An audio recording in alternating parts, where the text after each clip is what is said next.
Baik, selamat siang, selamat datang para hadirin.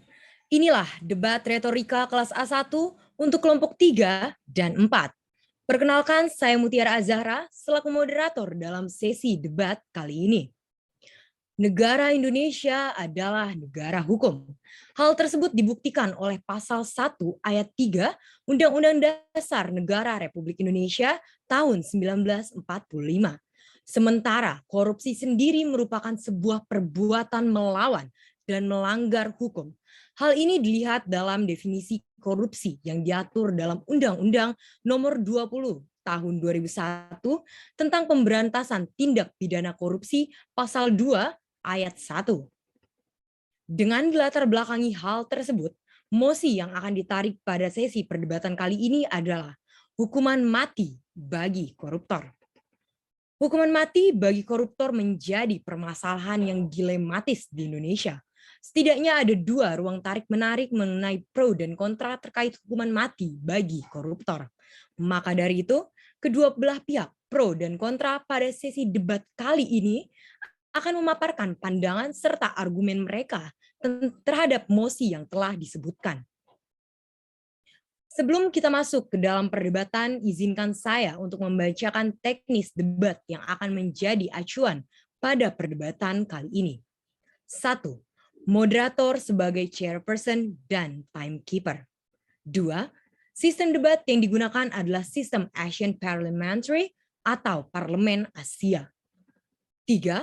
Terdapat dua tim yang terbagi menjadi tim pro dan tim kontra. 4. Penentuan tim pro dan tim kontra akan ditentukan oleh dosen mata kuliah retorika. 5. Tim pro dan tim kontra masing-masing memiliki 5 pembicara. 6. Pembicara terdiri dari pembicara pertama, pembicara kedua, pembicara ketiga, pembicara keempat, dan pembicara kelima. 7. Setiap pembicara diberikan waktu 5 menit. 8. Setiap tim diperbolehkan membawa pendukung. 9.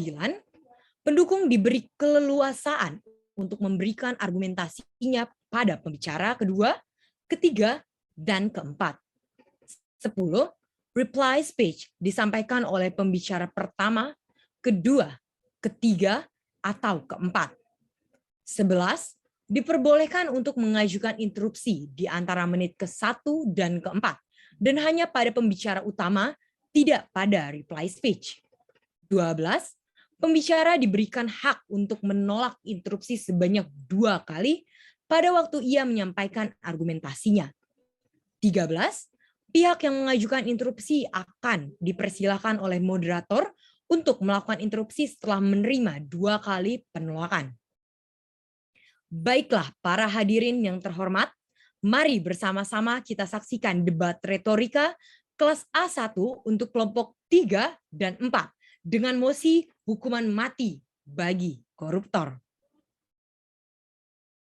Baik, perdebatan akan dibuka dengan penyampaian opening argument oleh tim pro. Kepada pembicara pertama oleh tim pro, waktu Anda 5 menit dan akan dimulai saat Anda mulai berbicara. Dipersilahkan. Baik, terima kasih moderator atas kesempatannya. Sebelumnya izinkanlah saya memperkenalkan anggota dari kelompok 3, yakni tim pro yang beranggotakan Anissa Nurul Fitri, Deviana Rahmawati, Desva Indah Kurnia Septiani, Fahmi Ramadhani Setiawan, Michelle Rahelin Sarera, dan saya sendiri Ziva Anggraini. Tim kami sangat mendukung adanya hukuman mati bagi para koruptor. Berdasarkan data dan fakta, hukuman mati tersebut telah diatur pada pasal 2 ayat 2 Undang-Undang Nomor 20 Tahun 2001 tentang perubahan atas Undang-Undang Nomor 31 Tahun 1999 tentang pemberantasan tindak pidana korupsi. Ayat 2 menyatakan bahwa dalam hal tindak pidana korupsi sebagaimana dimaksudkan dalam ayat 1 dilakukan dalam keadaan tertentu, pidana mati dapat dijatuhkan. Keadaan tertentu yang dimaksud sebagai pemberatan bagi pelaku korupsi apabila tindak pidana tersebut dilakukan pada waktu negara dalam keadaan bahaya sesuai dengan undang-undang yang berlaku. Pada waktu yang terjadi bencana alam nasional sebagai pengulangan tindak pidana korupsi atau pada waktu negara dalam keadaan krisis ekonomi dan moneter. Dalam hukum positif Indonesia, masih terdapat beberapa kejahatan yang memuat ancaman hukuman mati. Di antaranya, hukuman mati nomor 35, di antaranya Undang-Undang nomor 35 tahun 2009 tentang narkotika, Undang-Undang nomor 26 tahun 2000 tentang pengadilan HAM, Undang-Undang nomor 15 tahun 2003 tentang pemberantasan tindak pidana terorisme, dan Undang-Undang nomor 31 tahun 1999, Undang-Undang nomor 20 tahun 2001 tentang pemberantasan tindak pidana korupsi. Bahkan, dalam beberapa pasal KUHP terdapat beberapa kejahatan berat yang diancam dengan hukuman mati. Misalnya, pasal 340 KUHP mengenai pembunuhan berencana, pasal 365 ayat 4 KUHP mengenai pencurian dengan kekerasan, pasal 104 makar terhadap presiden dan wakil presiden. Ketua Komisi Pemberantasan Korupsi, Firly Bahuri, yang dilansir dari BBC News Indonesia, berkata pihaknya akan mencari peluang menjerat salah satu koruptor. Contohnya adalah Juliari Batubara, serta para pelaku lain dengan pasal 2 ayat 2 UU Tipikor yang memuat ancaman hukuman mati. Firly berkata bahwa korupsi pada situasi bencana COVID-19 termasuk kejahatan berat. Para pelakunya dapat diancam hukuman mati. Menko Polhukam Mahfud MD juga berkata, jika ada pihak yang terbukti melakukan penyalahgunaan anggaran bencana, maka bisa dihukum mati. Presiden Jokowi juga pernah bertutur perihal ini. Penerapan aturan hukuman mati untuk koruptor dapat diterapkan apabila ada kehendak yang kuat dari masyarakat. Ancaman pidana mati yang diatur dalam pasal-pasal di atas bersumber pada Wetboek van Traves yang disahkan sebagai KUHP oleh pemerintah Hindia Belanda pada tanggal 1 Januari 1918. Salah satu cara menanggulangi masalah korupsi yaitu dengan memberikan hukuman seberat-beratnya, salah satunya yaitu diberikan hukuman mati. Dalam kasus korupsi, para pelaku dapat dijatuhi hukuman seberat-beratnya karena pelaku harus dapat mempertanggungjawabkan perbuatannya. Dalam setiap perbuatan yang terkandung unsur kesalahan atau tindak pidana, maka tindak pidana atau kesalahan itulah yang menyebabkan seseorang itu dihukum. Dalam hal ini dikenal asas tiada pidana tanpa kesalahan atau no punishment without guilt, yang merupakan asas pokok dalam pertanggungjawaban perbuatan terhadap tindak pidana yang dilakukan. Melansir dari CNN Indonesia bahwa Komisi untuk Orang Hilang dan Korban Tindak Kekerasan atau Kontras mengkritik efektivitas pemberian 35 vonis hukuman mati selama periode Oktober 2020 sampai September 2021. Terdapat setidaknya 35 vonis hukuman mati yang dijatuhkan di Indonesia, dengan daerah yang paling banyak menjatuhkan vonis mati adalah Provinsi Sumatera Utara sebanyak 9 vonis.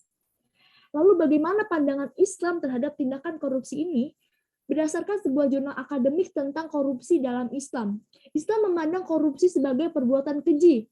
Perbuatan korupsi dalam konteks agama Islam sama dengan fasad, yaitu perbuatan yang merusak tatanan kehidupan yang pelakunya dikategorikan melakukan jinayat al-kubro atau dosa besar. Korupsi dalam Islam adalah perbuatan melanggar syariat. Pelakunya harus dikenai sanksi hukum, baik di dunia maupun hukuman Allah kelak di akhirat. Koruptor dapat dikategorikan sebagai musuh Allah dan Rasul-Nya, karena korupsi merupakan tindak pengkhianatan, perampasan, penggelapan, suap, dan manipulasi.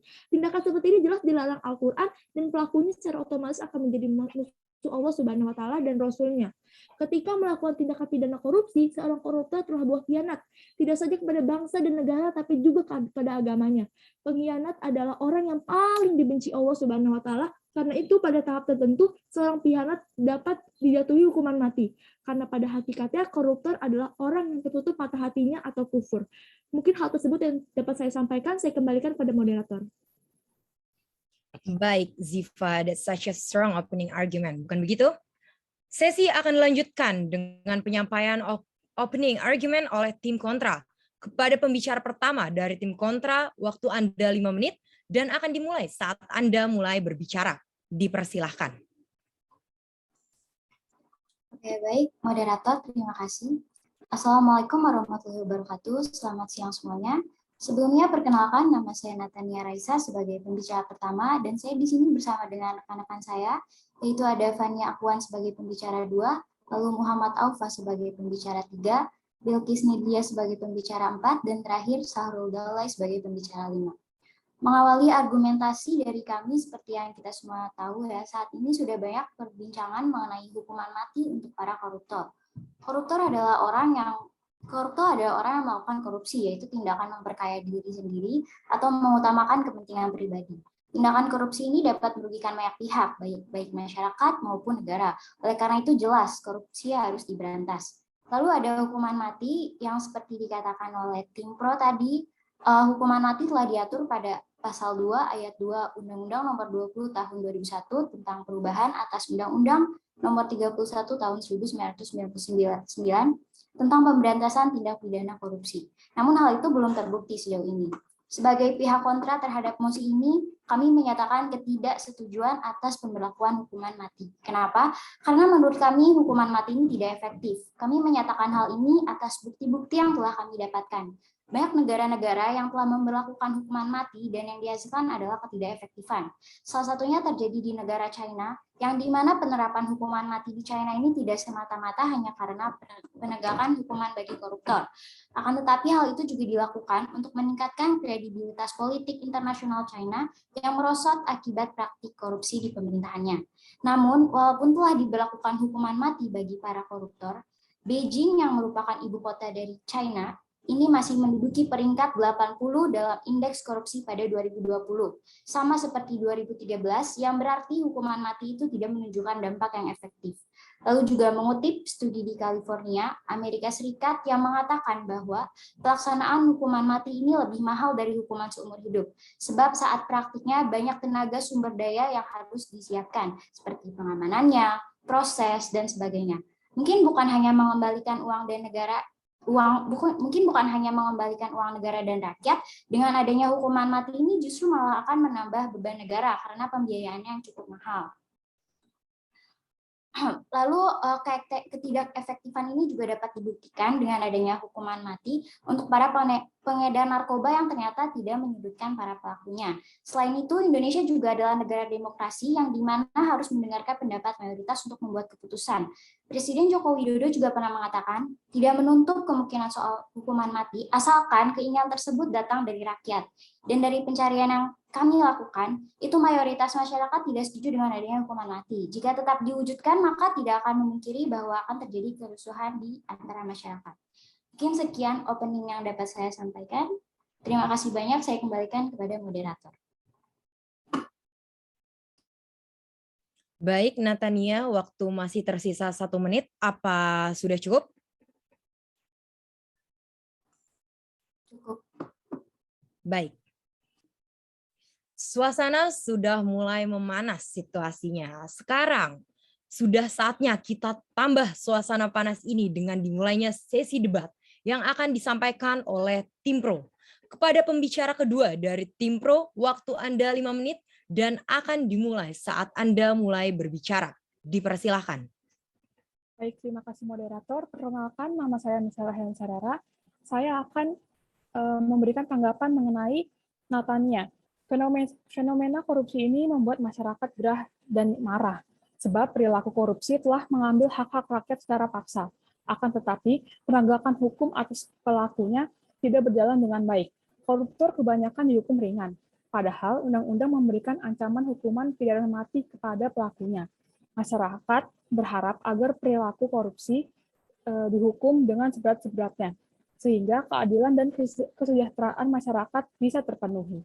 Lalu, dalam hukum positif, Indonesia masih terdapat beberapa kejahatan yang memuat ancaman hukuman mati. Hukuman mati telah diatur pada Pasal 2 Ayat 2 Undang-Undang Nomor 20 Tahun 2001 tentang perubahan atas Undang-Undang Nomor 31 Tahun 1999 tentang pemberantasan tindak pidana korupsi, merujuk pada Undang-Undang Nomor 31 Tahun 1999 tentang pemberantasan korupsi. Tindak pidana korupsi, hukuman mati sebenarnya tercantum di awal undang-undang pada pasal 2 tentang tindak pidana korupsi. Tercantum pada ayat 2 bahwa dalam hal tindak pidana korupsi sebagaimana dimaksud pada ayat 1 dilakukan dalam keadaan tertentu, pidana mati dapat dijatuhkan. Lalu, Wakil Ketua Komisi Pemberantasan Korupsi, Nurul Gufron, menjelaskan dalam Undang-Undang Tipikor Tindak Pidana Korupsi Nomor 31 Tahun 1999, Undang-Undang Nomor 20 Tahun 2001, terdapat 30 jenis tindak pidana dengan 7 klarifikasi besar, yaitu kerugian keuangan negara, suap menyuap, penggelapan, lalu pemerasan, perbuatan curang, konflik kepentingan dalam perdagangan barang dan jasa, lalu gratifikasi, serta tindak pidana lain yang berkaitan dengan korupsi. Baik, di sini sebelumnya perkenalkan saya Deviana. Di sini saya akan menambahkan pernyataan dari Michelle. Tadi sudah disinggung tentang UU Tipikor Tindak Pidana Korupsi nomor 31 tahun 1999, kemudian UU nomor 20 tahun 2001 terdapat 30 jenis tindak pidana dengan 7 klasifikasi besar. Nah, dari 7 klasifikasi besar itu tuh dapat kita simpulkan bahwa yang namanya korupsi itu termasuk dalam penggelapan dalam jabatan, pemerasan, kerugian keuangan negara, suap menyuap, dan sebagainya. Kemudian di sini saya membaca salah satu web, di mana dalam web ini tuh tertera hukuman koruptor tahun 2020. Saya akan membacakan hukuman paling ringannya, yaitu terdakwa korupsi sebesar 25 sampai 100 miliar rupiah. Ini termasuk dalam kesalahan ringan, dampak ringan, dan keuntungan terdakwa ringan. Menurut saya ini sangat tidak relevan, apalagi yang hukuman penjaranya itu hanya 8 sampai 10 tahun penjara. Dengan tindak pidana korupsinya itu sebesar 25 sampai 100 miliar, itu sangat-sangat tidak relevan. Apalagi kalau misalnya kita berbicara tentang keadilan, tentunya ini tidak adil dengan masyarakat yang sudah dirugikan segitu besarnya jumlah uang. Apalagi dengan jumlah uang sebesar itu bisa saja digunakan untuk pembangunan di daerah-daerah Indonesia tertentu. Kemudian sebelumnya sempat disinggung bahwa negara China sudah memberlakukan maksudnya hukuman mati kepada koruptor, namun tidak menunjukkan perubahan yang signifikan. Tapi menurut saya justru hukuman mati yang diberlakukan di China itu perlu kita lihat lagi dan kita cerminkan lagi ke negara kita, karena itu justru menimbulkan efek jera gitu. Sedangkan Indonesia sendiri bisa dilihat ya, kalau Indonesia itu punya budaya malu yang kurang, apalagi kalau koruptor tuh kalau lihat kamera aja malah dada-dada gitu. Kayak kenapa nih orang nggak malu gitu. Kemudian kalau kita lihat lagi dari negara Jepang gitu, kalau koruptor di Jepang itu malah nggak usah dihukum mati pun nanti dia bunuh diri karena budaya malunya. Kemudian Indonesia seperti apa nih? Nah, kita tuh harus melihat dari negara-negara besar tersebut seperti China, Jepang, Korea yang sudah memberlakukan namanya hukuman mati. Kemudian mereka tuh kenapa sih bisa maju gitu? Ngelihat dari Korea Selatan nih takut sama Korea Utara. Kemudian Amerika takut dengan Rusia. Bagaimana dengan Indonesia? Kalau Tuhan saja tidak takut gitu. Di mana penjabat-penjabat yang sudah disumpah di atas Al-Quran dan kemudian atau di atas Alkitab bisa berani-beraninya melakukan tindak pidana korupsi begitu. Sekian, terima kasih dari saya kembalikan ke moderator. Baik, tim Pro masih menyinggung tentang undang-undang dan suasana sekitar tentang hukuman mati. Masih banyak celah yang bisa disanggah. Mungkin tim kontra sepertinya sudah tidak sabar ini untuk menyanggah. Jadi, kepada pembicara kedua dari tim kontra, waktu Anda 5 menit dan akan dimulai saat Anda mulai berbicara. Dipersilahkan. Baik, terima kasih atas kesempatannya. Saya Fania Nur Aisyah Akwan di sini akan menyampaikan argumentasi serta bukti-bukti yang konkret untuk menguatkan argumentasi yang telah disampaikan oleh pembicara satu mengenai mengapa kami memilih kontra melalui perspektif hak asasi manusia. Seperti yang sudah disampaikan oleh saudari Natania, bahwa memberikan hukuman mati tidak selamanya menghasilkan rasa jera dan tidak efektif. Hukuman mati mungkin akan membuat kejahatan si pelaku terbalaskan, setidaknya bagi keluarga korban, dan akan membuat orang lain takut melakukan kejahatan serupa. Namun hal itu jelas tidak akan dapat memperbaiki diri si pelaku, karena kesempatan hidup sudah tidak ada lagi. Sebaliknya, tanpa dihukum mati pun, seorang pelaku kejahatan dapat merasakan pembalasan atas tindakannya dengan bentuk hukuman lain. Misalnya dihukum seumur hidup, penjara, ataupun penyitaan aset-aset berharga. Dari sinilah hukuman mati dinilai sudah tidak efektif lagi sebagai sebuah bentuk pemidanaan yang menjerakan. Karena sistem pemidanaan modern terus mengarah ke upaya merehabilitasi terpidana ataupun treatment. Apabila pidana mati telah dijalankan, maka kita tidak bisa memberikan harapan lagi untuk perbaikan, baik revisi atau pidananya, maupun perbaikan atas dirinya sendiri. Karena salah satu tujuan adanya pidana adalah untuk mendidik atau memberikan rasa jera agar si pelaku tidak mengulangi pada tindakan yang sama. Namun jika kita melihat secara tekstual, maka penerapan hukum mati ini bertentangan dengan hak asasi manusia sebagaimana dicantumkan pada beberapa pasal seperti pasal 28A dan pasal 28I ayat 1 Undang-Undang Dasar 1945. Lalu ada juga pasal 4 Undang-Undang Nomor 39 Tahun 1999 dan dalam pasal 3 DUHAM atau Deklarasi Universal Hak Asasi Manusia yang menjelaskan bahwa everyone has the right to life, liberty, and security of person. Jadi setiap orang mempunyai hak untuk hidup, hak atas kebebasan, dan hak atas keamanan diri. Pasal ini memang tidak spesifik mengatur tentang hukuman mati. Namun, dalam perkembangan selanjutnya, pasal ini ditafsirkan secara implisit menghendaki penghapusan hukuman mati.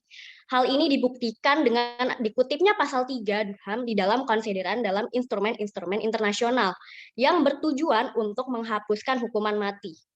Seperti bagian konsideran Second Optional Protocol yang disponsori oleh PBB, yang meyakini bahwa penghapusan hukuman mati dapat memberikan sumbangsih bagi meningkatnya harkat dan martabat manusia, serta bagi perkembangan progresif hak-hak asasi manusia.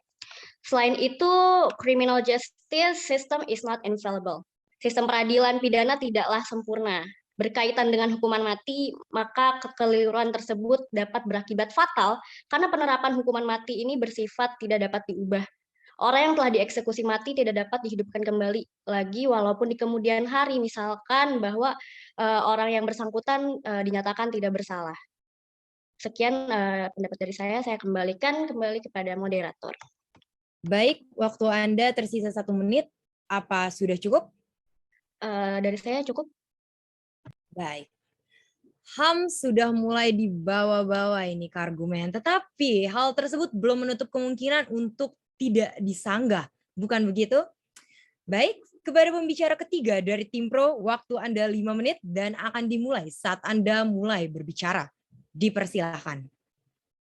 Baik, terima kasih moderator. Sebagaimana yang disinggung tadi, HAM. Korupsi itu juga menyangkut hajat hidup orang banyak. Tidak hanya yang korupsi, tapi kita semua rakyat juga termasuk saya adalah korban. Dalam suatu wawancara, Mahkamah Agung menganggap hukuman mati merupakan bentuk pengayoman negara terhadap para korban. Kalau kita mendukung yang korupsi, sama aja kita nggak dukung rakyat Indonesia. Kalau rakyat Indonesia, gimana rakyat Indonesia mau maju, pembangunan aja dikorupsi. Dalam satu contoh ya, yang saya tahu ada suatu pembangunan gedung Pancasila pada zaman Soeharto, dari saya kutip dari kompas.com, pembangunan biaya untuk komplek Pancasila yang di gedung akan disebutkan sebagai Wisma Atlet pada tahun 1997 menghabiskan 75 miliar. Itu tidak terselesaikan kalau tidak berani hukuman mati. Apakah kalau menurut Anda tidak efektif, kenapa kita nggak mencoba? Kan hukuman mati paling berat. Bagaimana kalau nggak melakukan hukuman mati tersebut, tidak akan ada efek jera. Apalagi dalam satu kasus yang saya kutip dari kontan.co.id, Menteri Juliari Batubara dalam kasus pidana korupsi paket bantuan sosial, Ketua Majelis Hakim menjatuhkan penjara selama 12 tahun. Dalam ayat 2 disebutkan, sebagaimana kita ketahui, dalam keadaan tertentu pidana mati dapat dijatuhkan atas dasar terjadi bencana nasional. Dalam kasus Bansos ini, kita semua terdampak.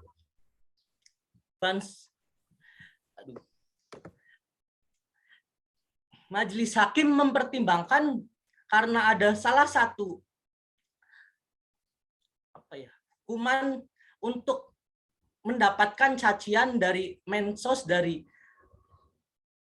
sosial media, hukuman ini dapat diringankan. Menurut saya, hukuman tersebut tidak masuk akal karena dalam praktik COVID-19 ini, sebagaimana kita ketahui, Presiden Joko Widodo menetapkan COVID-19 sebagai bencana nasional.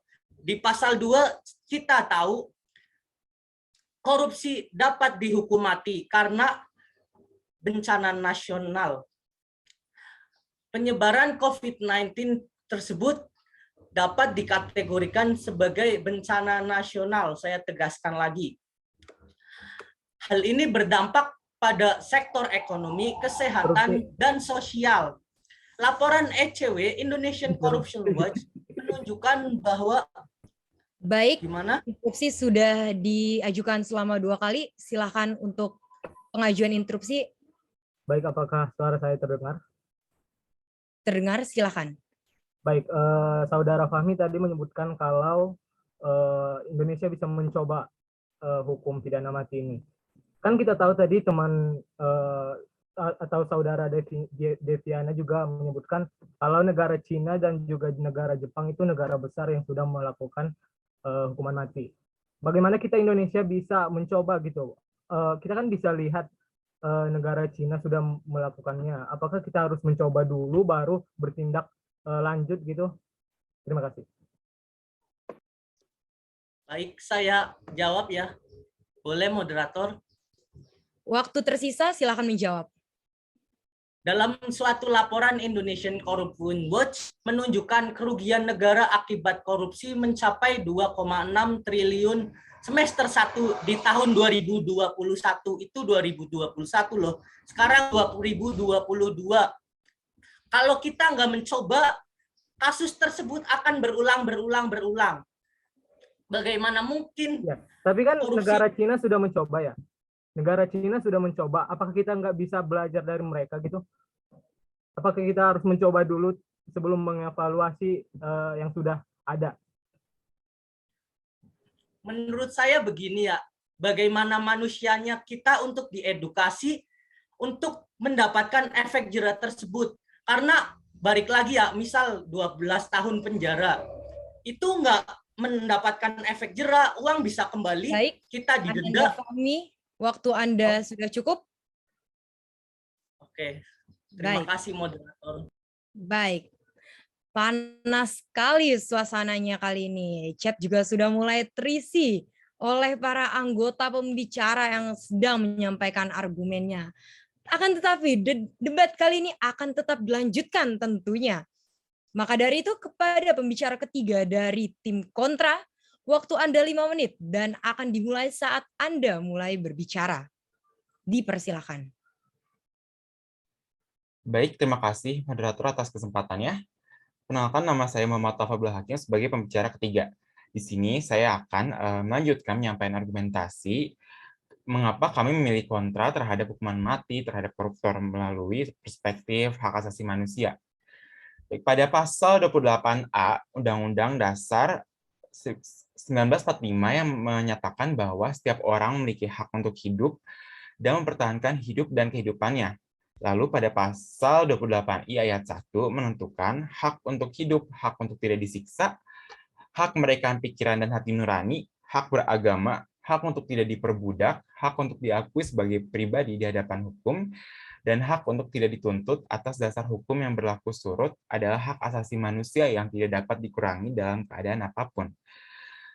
Dalam frasa yang saya nyatakan tadi, menyatakan hak asasi manusia tidak dapat dikurangi dalam keadaan apapun, yang berarti hak asasi manusia ini bersifat mutlak, tidak dapat dibatasi, tidak dapat dikurangi, dan tidak dapat ditunda oleh orang lain maupun orang atau warga negara itu sendiri. Seperti yang kita bahas sekarang ini itu mengenai hukuman mati untuk koruptor. Memvonis hukuman mati untuk koruptor itu sangat bertentangan dengan prinsip-prinsip HAM. Itu dengan menghukum mati para pidana koruptor sama saja dengan mencabut hak untuk hidup dengan sengaja. Dan ini juga dikutip dari Ketua Komnas HAM RI, yaitu Ahmad Taufan Damanik, bahwa ia menilai menghukum mati koruptor itu bukanlah solusi yang tepat untuk memberantas korupsi. Dan menghukum mati itu dinilai tidak efektif untuk memberantas korupsi dan bertentangan dengan norma hak asasi manusia. Mungkin yang seperti apa yang disampaikan oleh saudari Natania dan Fania, mungkin adanya hukuman mati itu bisa membuat tindakan kejahatan pelaku dapat terbalaskan, setidaknya dari keluarga korban, lalu dari orang lain mungkin merasa ketakutan atau merasa jera untuk melakukan kejahatan yang serupa. Namun dengan adanya hukuman mati ini tidak memungkinkan bahwa orang lain akan ketakutan dan melakukan hal yang sama atau merasa jera. Kita ambil contoh yaitu hukuman mati pada pidana narkoba. Dikutip dari pakar hukum pidana Universitas Trisakti, Abdul Fikar Hajar, bahwa hukuman mati tidak efektif untuk penjaraan. Buktinya, hukuman mati narkoba tidak menyurutkan pelakunya. Jadi selama ini banyak sudah melakukan banyak hukuman mati pada narkoba, ternyata kasusnya tetap bertambah. Dan dari awal juga Komnas HAM tidak setuju dengan adanya hukuman mati ini, karena hak untuk hidup merupakan hak absolut bagi setiap manusia. Dan disimpulkan juga dalam kajian PBB bahwa tidak ada korelasi antara pemberantasan tindak pidana korupsi dengan hukuman mati. Dan meskipun dalam Konvenen Hak Sipil dan Politik atau ICCPR pasal 6 ayat 2 masih membenarkan hukuman mati, namun saja itu diterapkan untuk tindak pidana yang paling serius, yakni kejahatan pelanggaran HAM yang berat atau gross violation of human rights, seperti genosida, kejahatan kemanusiaan, kejahatan perang, dan interupsi. Ya. Saya mau interupsi tadi dijelaskan bahwa tidak boleh dijatuhkan hukuman mati bagi para koruptor karena melanggar HAM. Lalu kita tidak bisa melihat dari sisi penguasa, tidak bisa lihat dari sisi koruptor, kita juga bisa lihat sisi korbannya. Karena jika penguasa negeri ini nggak berpihak pada rakyat, tentu saja ancaman apalagi vonis mati ini pada koruptor nggak akan pernah diciptakan kan. Nah, padahal menurut saya ancaman hukuman mati ini bisa jadi cara ampuh untuk menghentikan kejahatan korupsi. Terima kasih. Oke, baik. Menurut saya,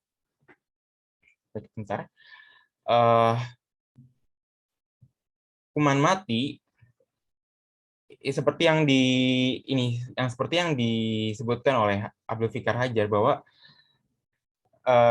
hukuman mati pada narkoba saja itu tidak menyebutkan pelakunya, dan itu kemungkinan bisa jadi terjadi dengan yang koruptor, bahwa mereka tidak akan merasa takut dengan hukuman mati dan mereka akan tetap terus bertindak seperti itu.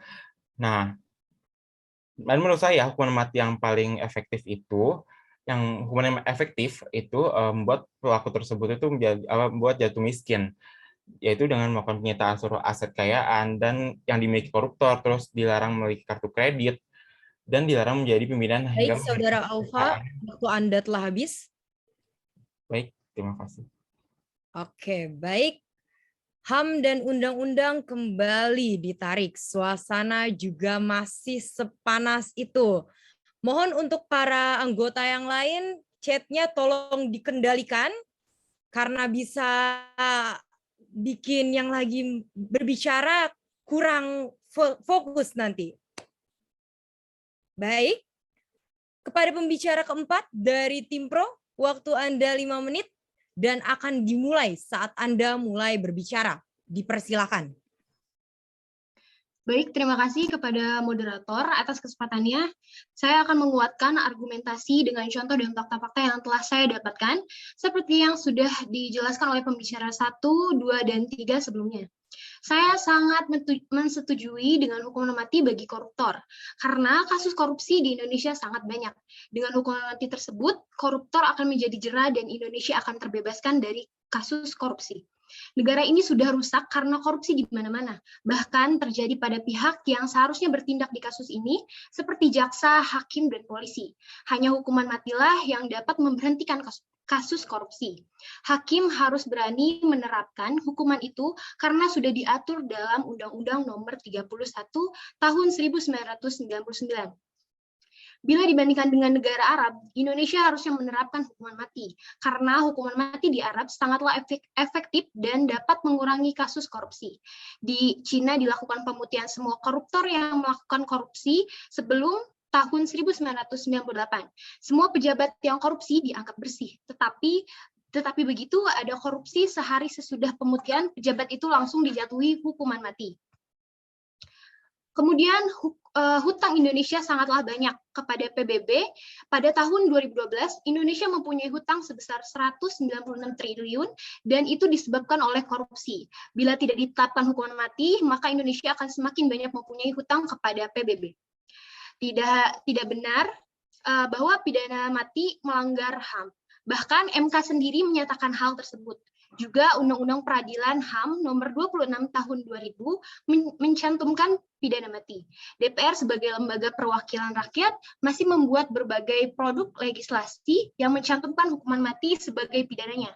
Dengan kata lain, rakyat pun masih menginginkan adanya pidana mati. Interupsi. Ya, silakan. Ini saya mau menyinggung yang tadi saya bilang, kata siapa korupsi itu cuma bisa diatasi dengan hukuman mati.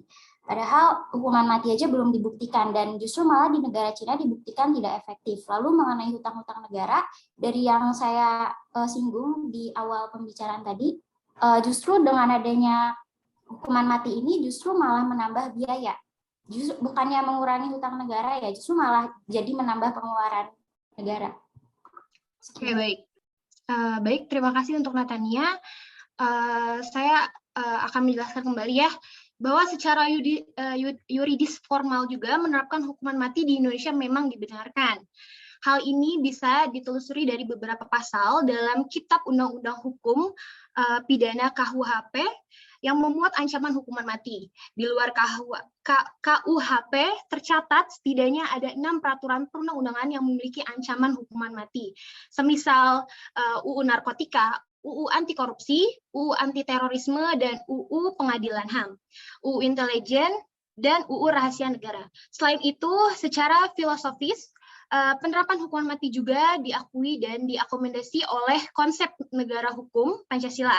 Hal ini menunjukkan bahwa hukuman mati di Indonesia tetap eksis dalam tata peraturan perundang-undangan di Indonesia. Kemudian lebih dari itu, eksekusi mati di Indonesia menunjukkan kecenderungan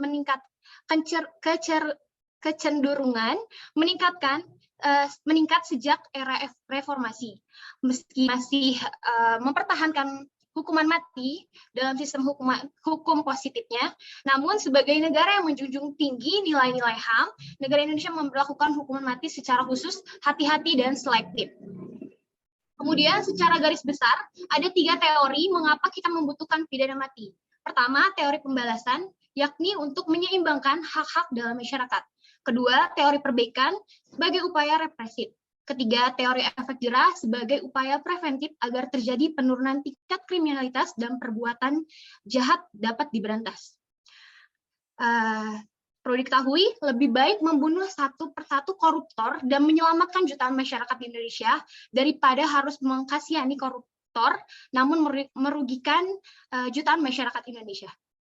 Cukup sekian mungkin argumen dari saya kembalikan kepada moderator. Baik, sisa waktu Anda sisa 20 detik, apa cukup? Mungkin sudah cukup, terima kasih. Baik, negara-negara tetangga masih diangkat ke dalam argumen dan juga tentang anggaran negara. Ini adalah kesempatan terakhir bagi tim kontra untuk menyanggah argumen tim pro. Kepada pembicara keempat dari tim kontra, waktu Anda 5 menit dan akan dimulai saat Anda mulai berbicara. Dipersilakan. Baik, terima kasih atas kesempatannya. Saya Bilkis Nidlia sebagai pembicara keempat dari tim kontra yang akan menyampaikan argumentasi dari sisi hukum agama Islam. Dan juga tadi saya akan menyinggung pembicara satu dari tim pro tentang korupsi 35 vonis mati. Apakah benar itu sudah dilakukan? Karena saya melihat dari artikel yang saya baca, bahwa hingga saat ini belum ada satupun terdakwa kasus korupsi yang dijatuhi hukuman mati. Padahal hukuman mati ini sudah ada di undang-undang. Tapi kenapa hingga saat ini belum ada satupun terdakwa yang kasus korupsinya itu dijatuhkan hukuman mati? Oke, saya lanjut ke argumen saya dalam hukum agama Islam. Nah, di sini juga saya akan menyinggung tentang menurut mantan Wakil Ketua Komisi Pemberantasan Korupsi, Agus Raharjo, mengatakan hukuman yang tepat diterapkan kepada koruptor itu adalah dengan mematikan eksistensi mereka di segala sisi kehidupan, ketimbang masuk kepada hukuman mati yang belum tentu memberikan efek jerah. ada baiknya hukuman untuk mematikan eksistensi ini dipertimbangkan lebih utama, karena tepat apa yang dilakukan Singapura, hukuman untuk koruptor itu bukan mati, tapi eksistensi sosialnya yang dimatikan. Seperti dari segi kehidupannya, yaitu pelaku korupsi ini kemudian dilarang membuka rekening bank hingga mendirikan tempat usahanya sendiri.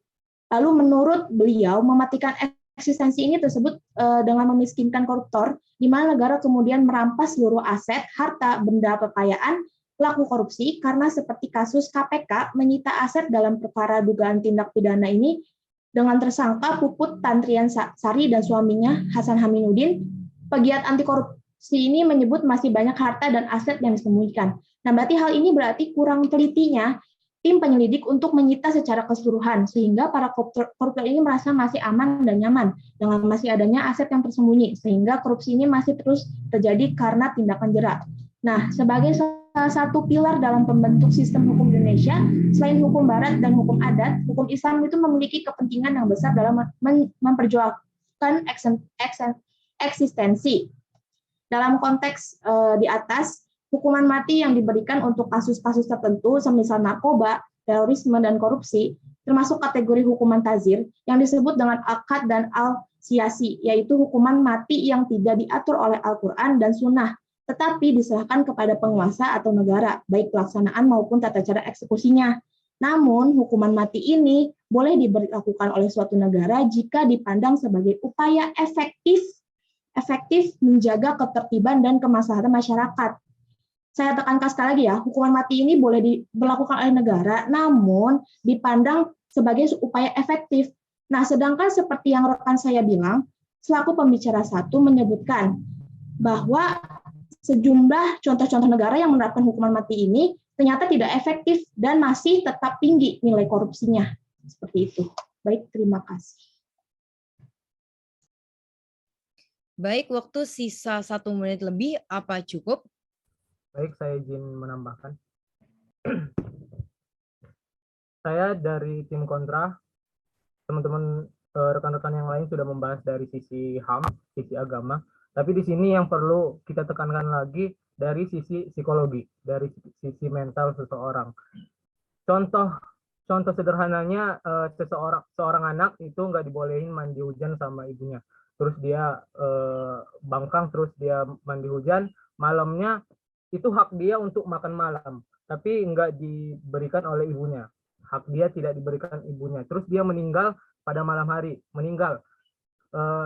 Padahal besoknya si anak masih bisa berubah. Begitu juga dengan hukuman mati ini. Kita bisa kasih kesempatan untuk orang lain, bagaimana caranya dia berubah, mungkin memang butuh waktu yang lama, dan juga bisa dipercaya oleh orang lain. Berdasarkan prinsip kontiguitas dalam psikologi pemberian hukuman yang efektif adalah hukuman yang diberikan segera setelah perbuatan jahat dilakukan. Sementara di Indonesia butuh waktu lama untuk memberikan seseorang itu atau memutuskan dia akan dieksekusi mati, dan juga akan berdampak mental kepada terdakwa dan juga kepada keluarga terdakwa. Mungkin saja anaknya nanti akan trauma dengan yang namanya politik, dan juga bahkan bukan anak dari terdakwa saja, mungkin generasi anak-anak Indonesia juga akan trauma dengan politik dan tidak akan ada yang mencalonkan diri lagi. Terima kasih. Baik. Hukum agama Islam baru diangkat secara detail dan juga dari segi psikologis baru diangkat pada pembicara keempat ini. Tetapi sayang sekali kita akan masuk pada sesi reply speech, yaitu closing statement. Silakan berikan pernyataan terkuat Anda pada kesempatan kali ini. Kepada pembicara dari tim pro, waktu Anda 5 menit dan akan dimulai saat Anda mulai berbicara.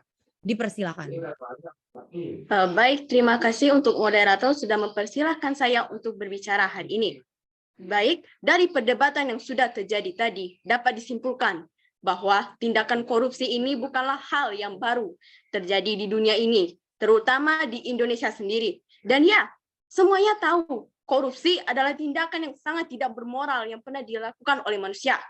Bayangkan saja, para pejabat negara yang harusnya bisa menjalankan amanah yang telah diberikan malah berkhianat dengan mengambil, menjarah uang dari hasil rakyat untuk memperkaya diri sendiri.